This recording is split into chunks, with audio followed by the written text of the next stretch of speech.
시대가 생겼고 이런 거 있잖아요. 그러니까 한마디로 비가 오면 이게 무섭다. 기껏 파놓은 참호가 무너지기가 일쑤예요. 그러니까 거기서 생매장 당하는 병사들도 많았고, 그러니까 며칠씩 물 웅덩이에 발을 담그고 있어야 되잖아요. 그럼 이게 발이 불어 터져요. 이게 참호족이라는 새로운 병이 생겨요. 그다음에 위생 상태가 정말 안 좋아지고, 그다음에 서로 이렇게 기관총 진지해서 막 했으면 중간에 이제 노맨스랜드라고 해서 아무도 없는 지대가 있단 말이에요. 시체가 어마어마할 거 아니에요. 그렇죠. 여름에 그게 어떻게 되겠어요? 말도 못.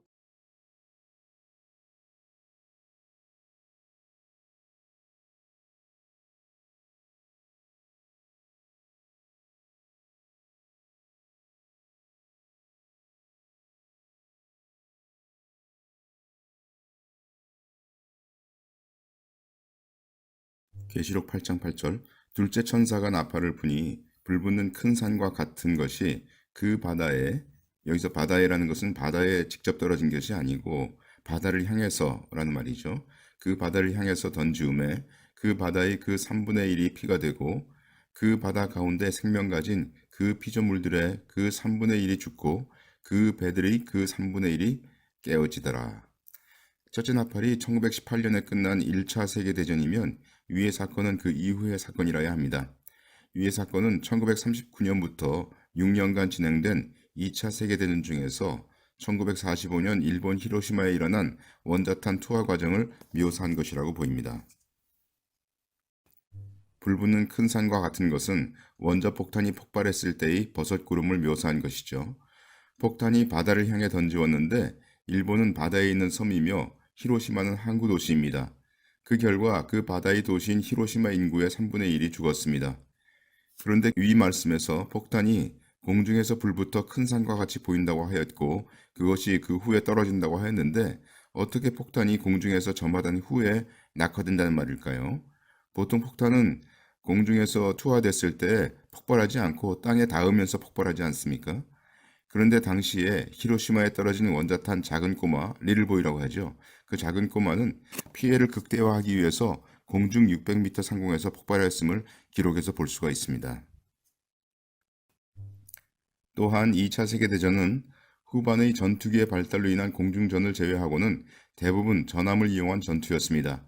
2차 세계대전 중에 깨어진 배들은 전체 배들의 숫자의 3분의 1에 달합니다. 2차 세계대전의 참전 군인 수는 대략 1억 명 이상이며 사망자는 대략 6천만 명으로 추정됩니다.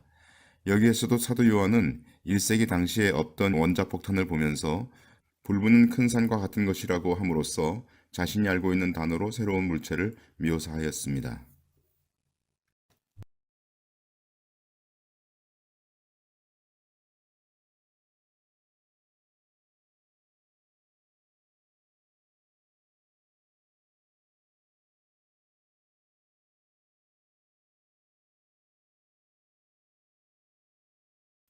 당시의 폭발로 원자로의 뚜껑이 불에 타면서 위로 치솟으면서 8톤가량의 방사능 물질이 반마일 정도의 하늘로 올라가 바람을 타고 수천 마일을 타고 가서 러시아뿐 아니라 유럽 일부와 스칸디나비아 반도, 중국, 일본과 북미 지역까지 다다랐으며 비와 함께 강과 물샘들에 떨어졌습니다.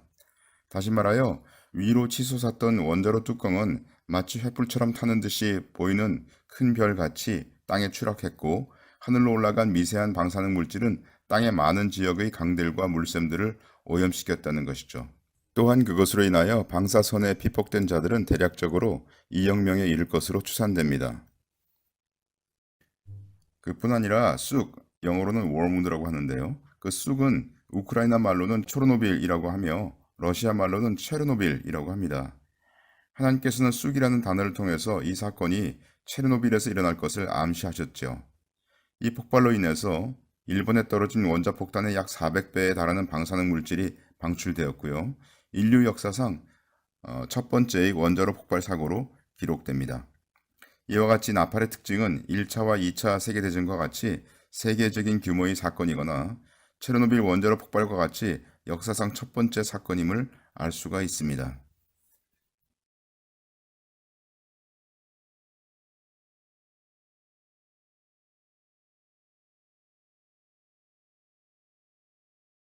20세기에는 물질의 대량 생산에 따른 산업화로 말미암아 대기 중의 공기 오염으로 인해서 일조량의 감소가 서서히 시작되었으며 그것이 극에 달한 시기는 2000년 바로 전후였습니다.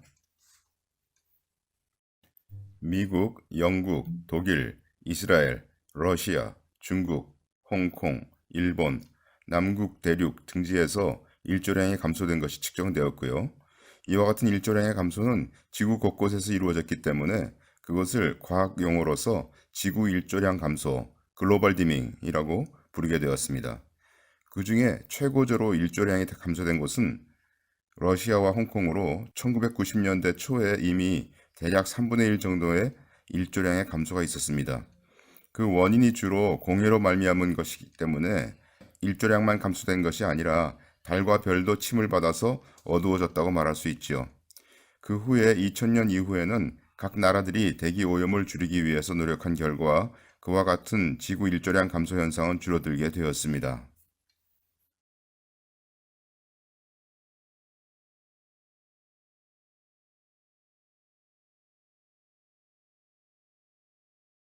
여기서 황충이 나온다고 하였는데 여기에 황충은 자연적인 메뚜기가 아니라 뒤 구절들에 나오는 묘사를 통해서 비행기임을 알 수가 있습니다. 이것은 무적행에서 큰 풀무에 연기 같은 연기가 올라오는 사건이라고 하였는데 그것이 무엇을 의미할까요? 아마도 그것은 어떤 폭발로 인하여 검은 연기가 나는 것을 말하는 것입니다. 그렇다면 무엇 때문에 아주 깊은 구멍을 팔까요? 보통 깊은 구멍을 파는 것은 땅이나 바다에서 석유를 얻기를 원하기 때문입니다. 계시록 9장 4절 저희에게 이르시되 땅의 풀이나 푸른 것이나 각종 수목은 해하지 말고 오직 이마에 하나님의 인 맞지 아니한 사람들만 해하라 하시더라. 그러나 그들을 죽이지는 못하게 하시고 5달 동안 괴롭게만 하게 하시는데 그 괴롭게 함은 전갈이 사람을 쏠 때에 괴롭게 함과 같더라. 그날에는 사람들이 죽기를 구하여도 얻지 못하고 죽고 싶으나 죽음이 저희를 피하리로다. 위 말씀에서는 땅의 풀이나 수목을 건드리지 않는다고 하였습니다. 따라서 아마도 이것은 바다의 유정에서 폭발 사고가 일어난 사건이라고 추정할 수 있죠. 그리고 5달 동안 사람들을 매우 괴롭히는 사건이라고 하였지만 이 사건으로 인하여 죽는 사람은 없을 것이라고 하였습니다. 이것은 아마도 사람들에게 비행기로부터 어떤 유해한 독 같은 것이 뿌려졌지만 사람들이 죽지는 않는 어떤 사건일 것으로 추정됩니다. 이와 같은 모든 조건을 만족하는 사건은 2010년에 일어난 멕시코만 기름 유출 사건입니다. 그걸 보통 Deepwater Horizon Explosion이라고 얘기하죠. 이 사건은 유정 굴착 장치가 폭발하면서 일어났는데 그 폭발로 인하여 11명이 사망했습니다. 말씀에서는 사람들이 죽지 않는다고 하였는데 그렇다면 이 사건은 아니지 않을까요? 자세히 말씀을 보면 폭발 때문에 사람이 죽지 않는다고 한 것이 아니고 비행기로부터 뿌려진 독 같은 것 때문에 사람들이 죽지 않을 것이라고 하였습니다. 이 사건은 5개월 동안 일어났으며 유출된 기름을 분해하기 위해서 비행기로부터 유해한 분산재를 바다에 뿌렸고 멕시코만 지역의 사람들이 그것에 노출되어 고통을 받았지만 죽은 사람은 없었습니다. 11절에 저희에게 임금이 있으니 무적행이 사자라 히브리음으로 이름은 아바돈이요 헬라음으로 이름은 아볼루원이더라. 분산제를 뿌리는 작전은 미국의 군용기가 동원되어 진행이 되었기 때문에 그 임금 곧 총사령관은 바로 당시의 미국의 대통령 오바마입니다. 히브리어 아바돈과 헬라어 아볼루온은 모두 그 뜻이 파괴자라는 것인데 흥미로운 사실은 당시 대통령 오바마는 책과 잡지에서 미국이 파괴자로 불린 적이 있습니다. 멕시코만에서 일어난 이 사건은 해양기름 유출 역사상 최대의 사건으로서 나팔의 사건으로서의 조건을 만족시키고 있습니다.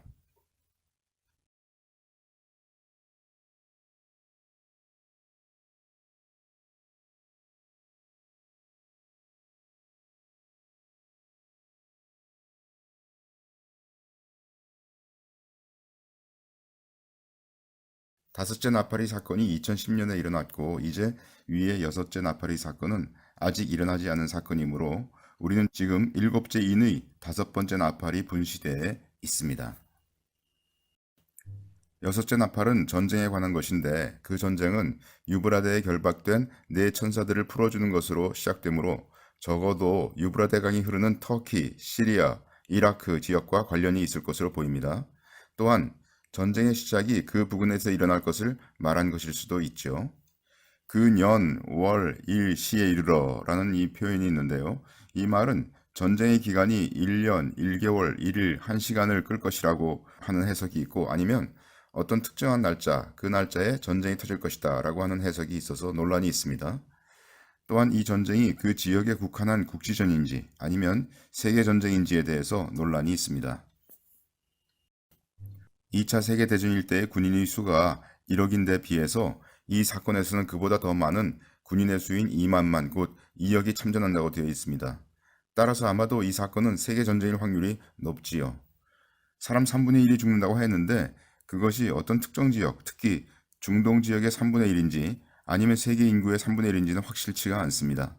확실한 것은 참전한 군인의 수가 2억이며 유브라데 강을 배경으로 일어나는 전쟁일 것이므로 다가올 사건 중에서 그러한 전쟁을 알아보기는 매우 쉬울 것입니다. 이 전쟁은 유브라데의 국가들이 주로 이슬람을 믿는 국가들이기 때문에 아마도 종교 문제가 개입되는 전쟁일 것입니다. 이 사건의 후에 적그리스도가 등장하게 될 것이므로 이 사건은 적그리스도가 통치하는 신세계 질서, 곧 New World Order, 그것을 이루는 사건일 것입니다. 적그리스도는 아마도 이슬람 세계의 통치자일 것인데 이슬람은 지금 현재 주로 중동의 북쪽에 있는 시아파와 남쪽의 순위파로 나뉘어져 있고 서로 등지고 있는 상황이죠. 그래서 이 전쟁을 통해서 그들은 아마 타협이나 통일을 이룰 것이다 라고 추측할 수 있습니다. 다가올 신세계 질서는 딥스, 그들의 세력이 관련될 확률이 높기 때문에 현재 미국의 대통령 선거로 인한 혼란과 이 전쟁이 일어날 시기가 서로 연관이 있다라고 볼 수가 있습니다. 20절에서 이 재앙에 죽지 않고 남은 사람들은 그 손으로 행하는 일을 회개치 아니하고 오히려 여러 귀신과 또는 보거나 듣거나 다니거나 하지 못하는 금, 은, 돈과 목석의 우상에게 절하고 위 말씀으로 미루어 보아 많은 이방인들이 죽임을 당할 것이지만 그것은 그들이 회개하도록 하기 위한 것이죠. 주님을 신실히 따르는 자들은 그들에게 전도할 수 있는 귀한 기회를 얻게 될 것입니다. 따라서 지금 현재 아직 전쟁이 발발하지 않고 있는 시점에서 우리 그리스도인들은 열매를 맺기 위해 전도를 하기 위한 훈련을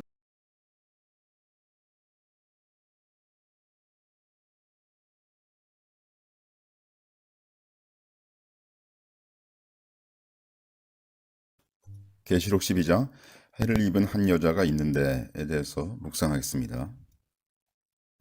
계시록 12장 1절 하늘에 큰 이적이 보이니 해를 입은 한 여자가 있는데 그 발 아래는 달이 있고 그 머리에는 12별의 면류관을 썼더라. 이 여자가 아이를 베어 해산하게 되매 아파서 애써 부르짖더라.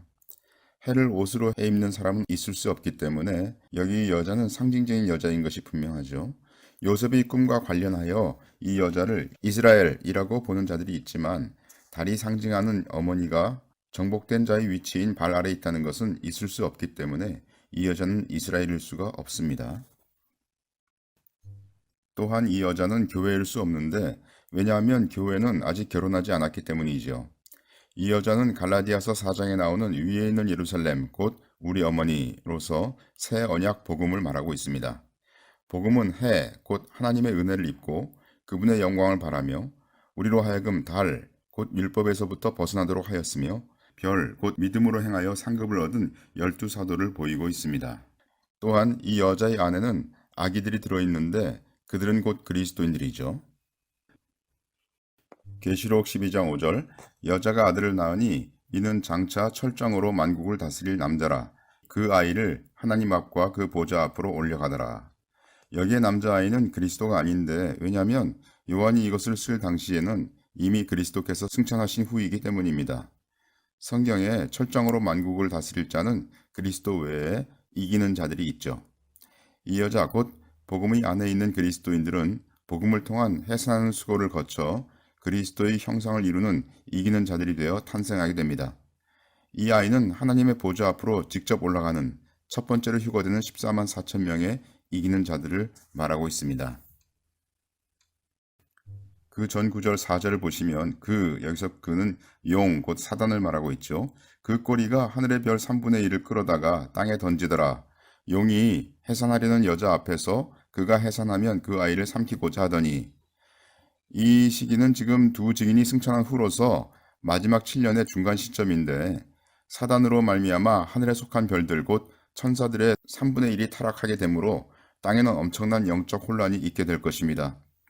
또한 이기는 자들인 그 아이를 용이 죽이려고 하는 것으로 보아 이기는 자들이 사단과 하는 영적 전투는 다만 눈에 보이지 않는 싸움뿐만 아니라 실제로 사단이 가져다 줄 많은 거짓 복음과 또한 말씀을 전하지 못하도록 하는 법들의 제정과 특히 그 중에서도 주님의 십자가가 유일한 구원이 아니라고 하는 그런 거짓말에 대해서 맞서는 일들을 이기는 자들이 할 것입니다.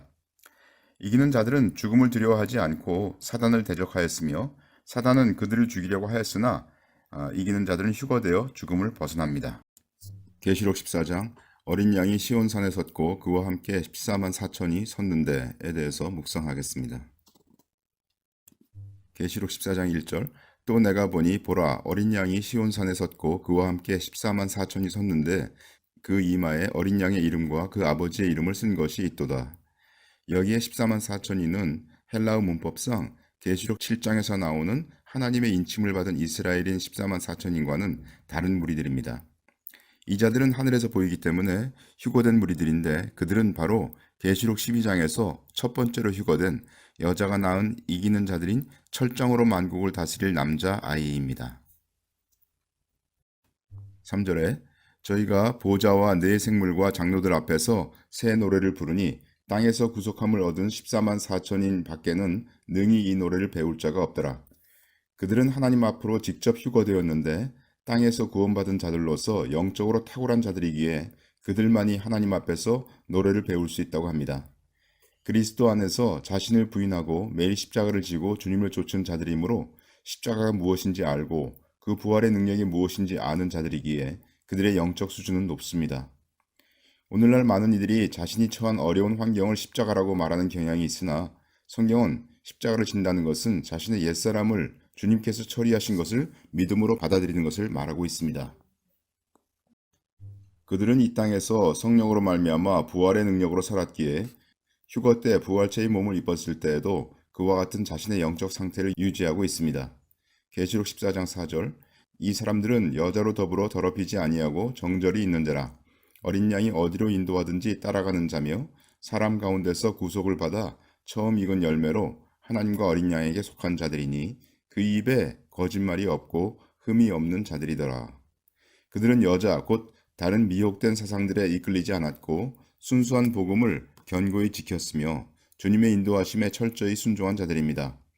또한 그들의 순종은 그들의 삶에서 드러났는데 곧 그 입이 순결한 자들이죠. 이들은 구약에서 하나님께 드려지는 보리의 첫 이삭으로 예표된 자들로서 그들의 영적 수준이 매우 높기 때문에 그리스도의 심판 때에도 서지 않습니다.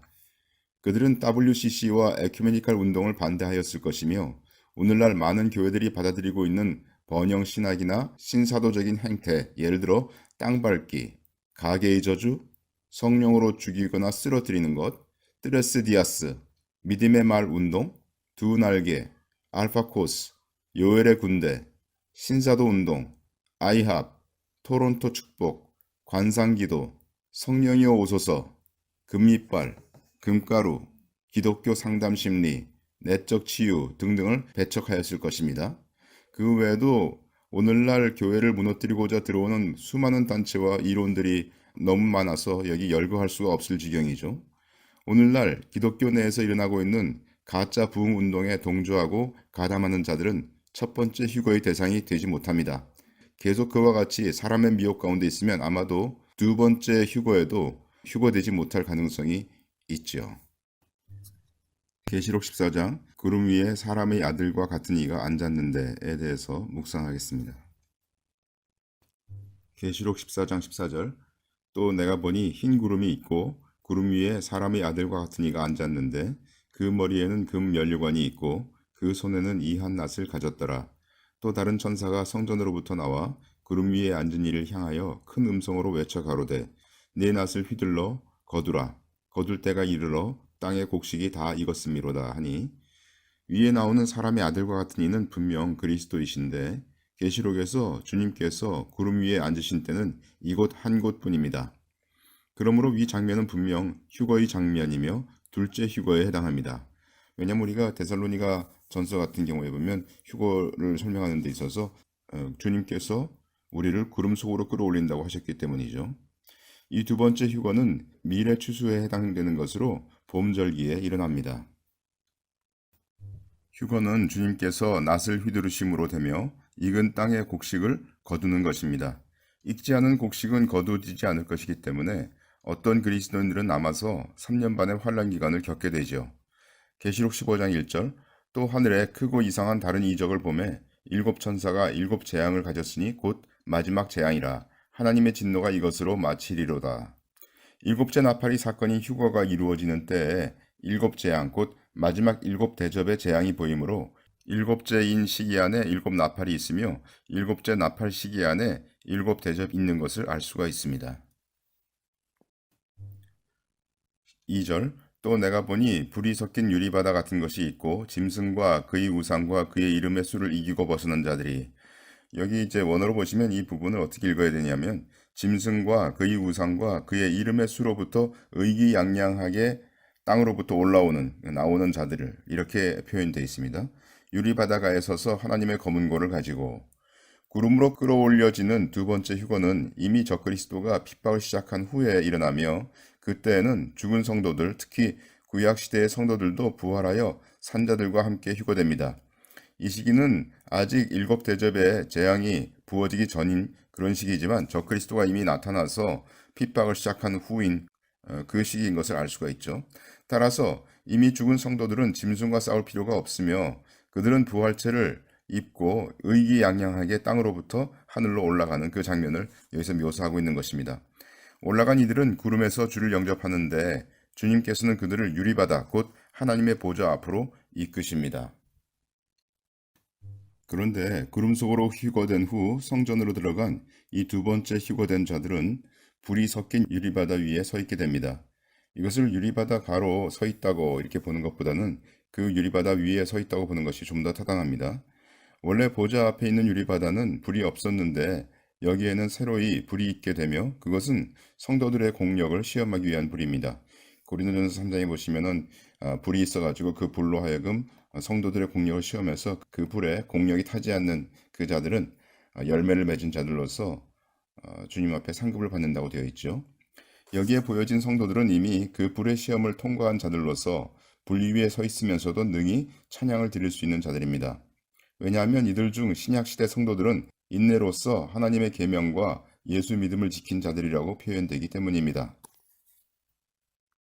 3절에 하나님의 종 모세의 노래 어린 양의 노래를 불러 가로되 주 하나님 곧 전능하신 이여 하시는 일이 크고 기이하시도다. 만국의 왕이시여 주의 길이 의롭고 참되시도다.